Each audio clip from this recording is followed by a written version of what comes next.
हमारी संस्कृति, हमारे संस्कार सदा रहे हमारे साथ। भारत की पुरातन गाथाएं और महान संतों की वाणी। सब्सक्राइब करें तिलक कथाएं। अरे नाना साहब, कभी कभी आंखें और कान भी धोखा खा जाते हैं। हाँ, वो जो हम आंखों से देखते और कानों से सुनते हैं ना, सदा वो भी सच नहीं होता है। लेकिन हमने सच ही देखा है नाना बली, और सच ही सुना है। हमारी आंखें और कान अभी तक इतने कमजोर नहीं हुए नाना बली जो धोखा खा जाएं। वैसे भी मैं अपने आप को वेद वेदांत का विद्वान विद्यार्थी मानता हूं।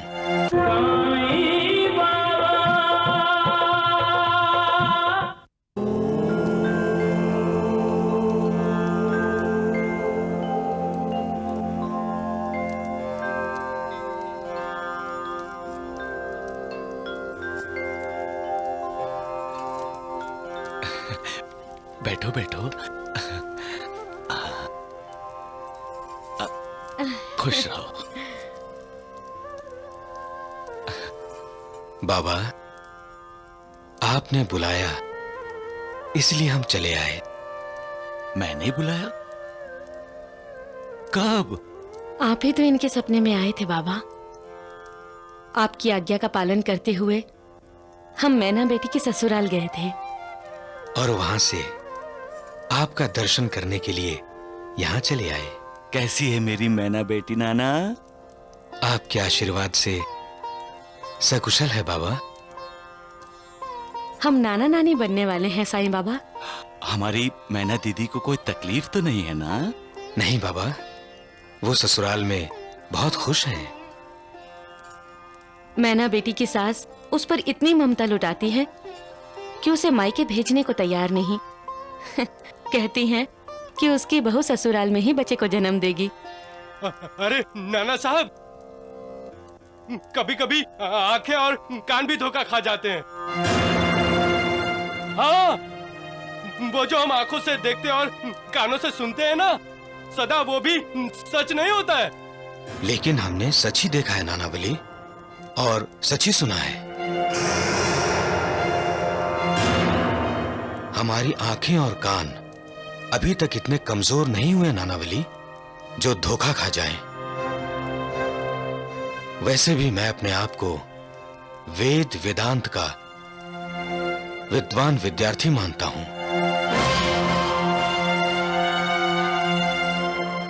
मैं धोखा नहीं खा सकता। ज्ञानी जो हूं,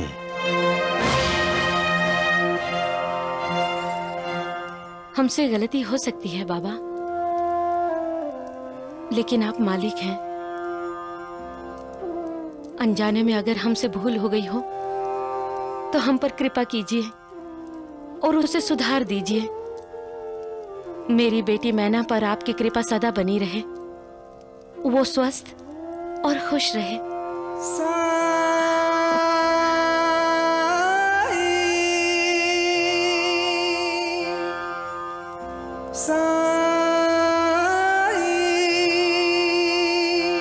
सबका मालिक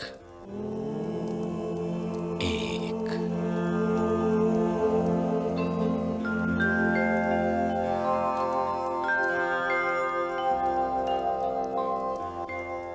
नाना साहब, साईं बाबा के सामने आपने अपने आप को वेद वेदांत का विद्वान कहा, ज्ञानी कहा।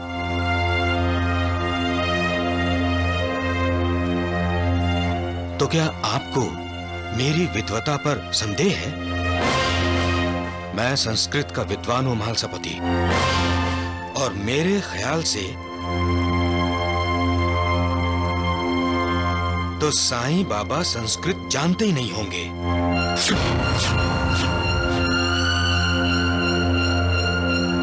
नमस्कार।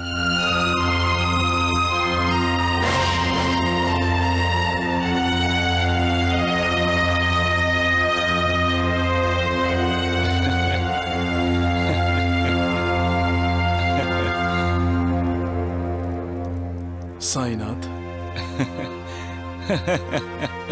आप मालिक हैं। इसका साक्षात्कार हमें बार बार हुआ है।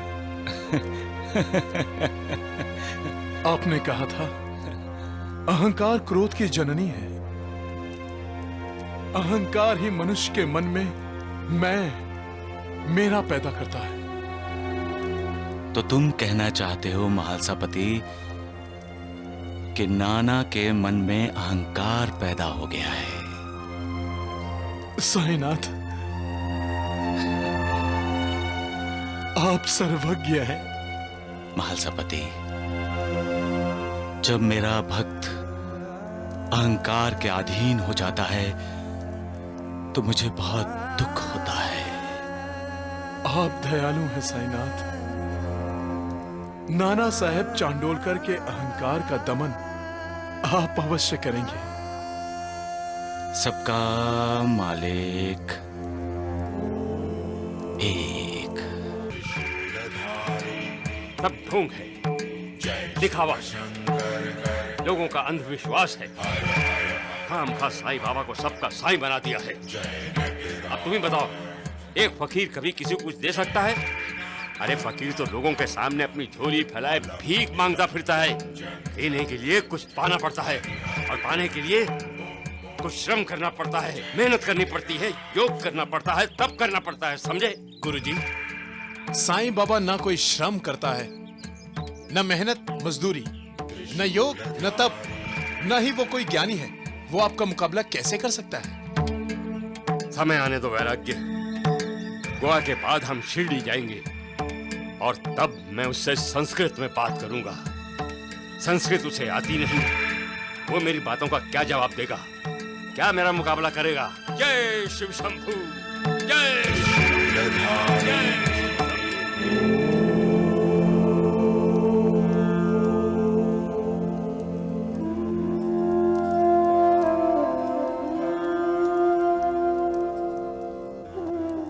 नाना, ओ नाना। नाना साहब, साईनाथ आपसे कुछ कह रहे हैं। नानी, नाना कहाँ खो गया है? आहो, आहो, क्या हुआ? आपका ध्यान कहाँ है? बाबा कब से आपसे कुछ कह रहे हैं। कहाँ खो गए थे तुम? मुझे क्षमा कीजिए बाबा, मैं भागवत गीता के एक श्लोक का संस्कृत में पाठ कर रहा था। भगवत गीता का पाठ? वो भी संस्कृत में? हाँ, तुम तो संस्कृत के बहुत बड़े विद्वान हो। वाह, हमें भी तो सुनने दो संस्कृत में। अच्छा नाना, कौन से श्लोक का पाठ कर रहे थे तुम? भागवत गीता के 4 अध्याय का 34वां श्लोक। वाह, जरा बोल के सुनाओ नाना। तदिति प्रणिपातेन परिप्रश्नेन सेव्या उपदेक्ष्यन्ति ते ज्ञानम ज्ञानीन अस्तचौ दर्शना। महालसापति, इस श्लोक का अर्थ क्या है तुम तो जानते हो ना? ठीक तरह से तो नहीं जानता साईनाथ। कोई बात नहीं, नाना तो संस्कृत के विद्वान हैं, वो हमें श्लोक का अर्थ समझा देंगे। बाबा, इस श्लोक का अर्थ है तत्व को जानने वाले ज्ञानियों को प्रणिपात अर्थात साष्टांग प्रणाम करके सेवा और निष्कपट भाव से किए गए प्रश्न द्वारा उस ज्ञान को जान लो। वे ज्ञानी जिन्हें ब्रह्म की प्राप्ति हो गई है, वो तुम्हें ज्ञान का उपदेश देंगे। और परिप्रश्न का अर्थ क्या है नाना? वही प्रश्न पूछना। और प्रश्न का क्या अर्थ है? प्रश्न? वही प्रश्न पूछना। नाना, अगर परिप्रश्न और प्रश्न दोनों का अर्थ एक ही है तो श्लोक में परि उपसर्ग का प्रयोग क्यों किया गया? क्या महर्षि व्यास की बुद्धि भ्रष्ट हो गई थी? माँ, क्या बाबा संस्कृत की शिक्षा ले रहे हैं? पगली, बाबा तो नाना को शिक्षा दे रहे हैं। तब तो मैं सबको बताऊंगी कि बाबा को संस्कृत भी आती है। एक बात समझ में नहीं आई नाना, भगवान श्री कृष्ण तो खुद ज्ञानी थे, तत्वदर्शी दार्शनिक थे। फिर उन्होंने अर्जुन को ज्ञानियों और तत्वदर्शकों को साष्टांग प्रणाम करके उनसे प्रश्न पूछने और उनकी सेवा करने को क्यों कहा? भगवान श्री कृष्ण स्वयं ज्ञानावतार थे, फिर भी उन्होंने अर्जुन को अन्य ज्ञानियों से ज्ञान लेने को क्यों कहा? ये बात तो मेरी भी समझ में नहीं आती है बाबा। ये क्या कह रहे हो नाना? तुम तो संस्कृत के विद्वान हो, तुम्हारी समझ में भी नहीं आता? तुम तो ज्ञानी हो।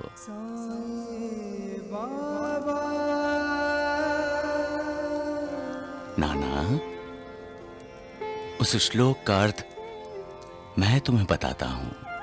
क्या बाबा संस्कृत जानते हैं?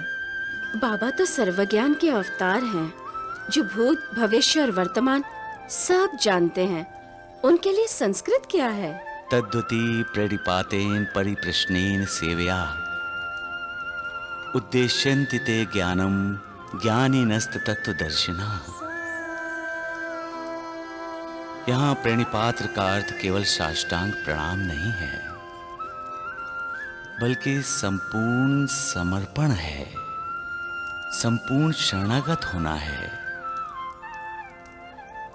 तन मन धन से शरणागत होना है।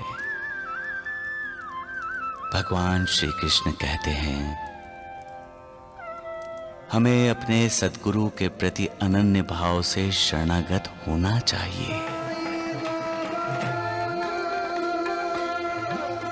और परिप्रश्न का अर्थ सिर्फ प्रश्न पूछना नहीं नाना।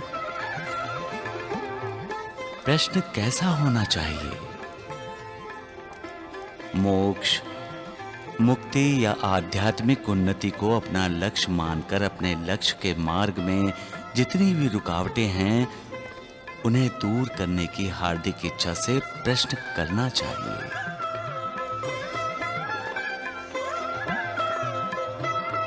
सेवा क्या है?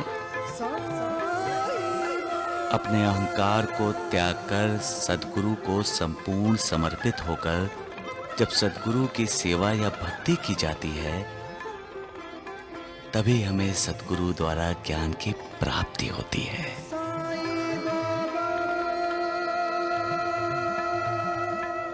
और ये ज्ञान हमें बताता है कि ये संपूर्ण विश्व उस परमात्मा ने व्याप्त किया है। हर जगह वही है, वही करता है, हम सिर्फ उसकी कठपुतलियां हैं। जब हम अपनी इच्छा से कुछ कर ही नहीं सकते तो हमें अहंकार क्यों? ये अहंकार ही है जिसके अधीन होकर इंसान परमात्मा को भूल जाने का अपराध करता है। ज्ञानी होकर भी अज्ञानियों जैसा व्यवहार करता है। बस कीजिए बाबा, बस कीजिए। मुझे अपनी गलती का एहसास हो गया है बाबा। आपने मेरा अहंकार दूर कर दिया है बाबा। अब मैं कभी अहंकार नहीं करूंगा बाबा। मुझे क्षमा कर दीजिए।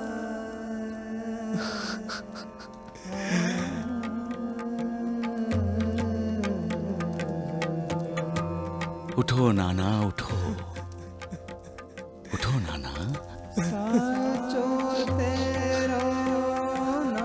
अपने ज्ञान का उपयोग दूसरों का ज्ञान दूर करने के लिए करो नाना। हाँ बाबा, हाँ।